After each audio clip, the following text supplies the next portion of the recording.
اللهم صل على سيدنا ومولانا محمد وعلى آله وصحبه وبارك وسلم وصل عليه. وعن أبي هريرة رضي الله عنه قال رسول الله صلى الله عليه وسلم لو يعلم أحدكم ما له فيه أن يمشي بين يدي أخيه معترضا وهو يناجي ربه لكان أن يقف في ذلك المقام 100 عام أحب إليه من الخطوة التي خطاها. حضرت ابو ہریرہ رضی اللہ تعالیٰ عنہ نبی کریم صلی اللہ علیہ وسلم کا ارشاد مبارک نقل کرتے ہیں، اگر تم میں سے کسی کو معلوم ہو جائے کہ اپنے بھائی کے سامنے چلنے کی کیا سزا ہے، جب کہ وہ نماز کی حالت میں اپنے رب سے سرگوشی کر رہا ہو، تو اس کو اپنی جگہ 100 سال تک کھڑا رہنا زیادہ پسند ہو ایک قدم آگے بڑھنے سے بھی۔ اس حدیث مبارکہ میں یہ بیان فرمایا کہ اگر کسی بندے کو یہ معلوم ہو جائے کسی نمازی کے سامنے سے گزرنے کا کتنی سخت گناہ ہے، اگر وہ نمازی آدمی نماز میں 100 سال تک کھڑا رہے تو یہ بھی اس سے کھڑا رہے گا، اس سے آگے سے نہیں گزرے گا۔ ہمیں جلدی ہوتی ہے، دیکھتے ہیں کہ نماز پڑھ رہے ہیں، آگے سے اٹھ کے چلے جاتے ہیں اس نماز سے، تو یہ اچھی بات نہیں ہے، گناہ ہے۔ اس کے 3 نمازی کے سامنے گزرنے کی 3 صورتیں ہیں۔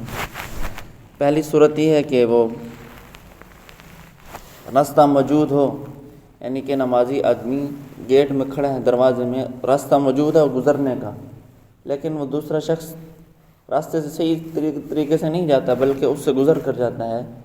تب یہ وہ دونوں گناہ گار ہوں گے۔ اس سے جان بوجھ کر پھر گزرتے ہیں تو بھی یہ گناہ گار ہوگا، یعنی کہ راستے کے اندر، دروازے کے اندر وہ کھڑا ہے، نمازی آدمی نماز پڑھ رہا ہے اور ادھر ادھر سے راستہ بھی ہے، جا بھی سکتا ہے، لیکن دوسرا شخص جان بوجھ کر اس کے سامنے سے گزرتا ہے تو یہ شخص گناہ گار ہوگا۔ یہ نماز ایسی جگہ پڑھنے کے لیے کھڑا ہو جائے گزرنے والا سوائے اس سے کہیں نہ گزر سکے۔ مثال کے طور پر کوئی شخص اس گیٹ کے سامنے کھڑا ہو جائے نماز کے لیے، یہاں پہ کھڑا ہو جائے، اس کو پتہ ہے اب فرض نماز تو ہو چکی ہے، لوگوں نے بہر بھی جانا ہوگا، تو وہی نوافل شروع کر دیتا ہے، اس کے علاوہ کوئی جگہ نہیں ہے، تو وہی نماز پڑھنے والا گناہ گار ہوگا۔ اس کو چاہیے وہ ٹھیک آگے ہو کر کونے میں پڑھے نماز، راستہ چھوڑ دے، لوگ آئیں گے جائیں گے، کسی کو تقاضا ہوگا، جلدی آنے والا ہوگا، راستے میں نماز نہیں پڑھنی چاہیے۔ دوسرا یہ ہے کہ تیسری،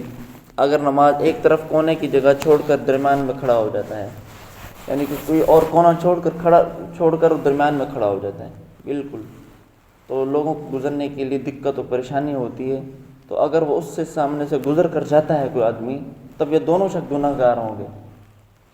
پڑھنے والا بھی گناہ گار ہوگا اور گزرنے والا بھی گناہ گار ہوگا۔ پہلی صورت یہ ہے کہ کوئی آدمی راستے میں نماز پڑھتا ہے، بالکل دروازے کے درمیان میں نماز پڑھتا ہے، تو اور راستہ بھی ہے ادھر ادھر جانے کا، تو گزرنے والا شخص گناہ گار ہوگا، جان بوجھ کر گزر رہا ہے تو وہ گناہ گار ہوگا۔ دوسری صورت یہ ہے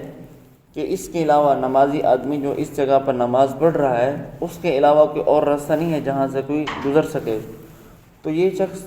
نماز پڑھنے والا پھر گناہ گار ہوگا، اس کو چاہیے کہ وہ راستہ چھوڑ کر نماز پڑھے۔ تیسرا یہ ہے کہ ایسی جگہ پر نماز پڑھتا ہے، درمیان میں کھڑا ہو جاتا ہے، ادھر ادھر گزرنے کی جگہ ہے لیکن وہ درمیان میں کونا چھوڑ کر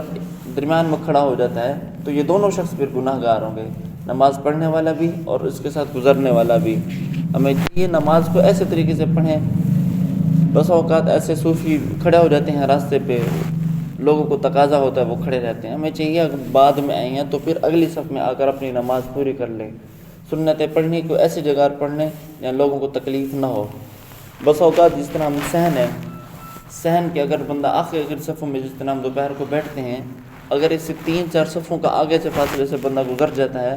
تو کوئی حرج نہیں ہے۔ پہلی تو بات یہ ہے کہ اس کے سامنے وہ کھڑا ہو، ایک بلس کا انگلی کے لکڑی کھڑا کر دے، کوئی چیز کھڑی کر دے ایک ہاتھ کے برابر، تو وہ اس سے بندہ گزر سکتا ہے۔ اگر وہ بھی نہیں ہے تو اس طرح رومال یا کپڑا وغیرہ لٹکا کے پھر آگے سے گزر جائے۔ تیسرا یہ ہے کہ اگر وہ نمازی آدمی نماز پڑھ رہا ہے، اس سے اتنا فاصلہ ہے کہ اگر وہ نمازی آدمی سجدہ کی جگہ پر دیکھ رہے ہیں، اس کو آگے والے بندے نظر نہیں آتے گزرنے والے، تب بھی یہ گزرنا ٹھیک ہے، کوئی ایسی بات نہیں ہے۔ تو اس چیز کا احتیاط کرنا، نماز سے نہیں گزرنا چاہیے۔ تھوڑی دیر انتظار کرنا چاہیے، اور نماز پڑھنے والوں کو بھی احتیاط کرنی چاہیے. ہم ایسی جگہ نماز پڑھیں جہاں لوگوں کو جانے میں دقت نہ ہو، پریشانی نہ ہو. دعا ہے کہ اللہ رب العزت مجھے اور آپ کو اس پر عمل کرنے کی توفیق عطا فرمائے.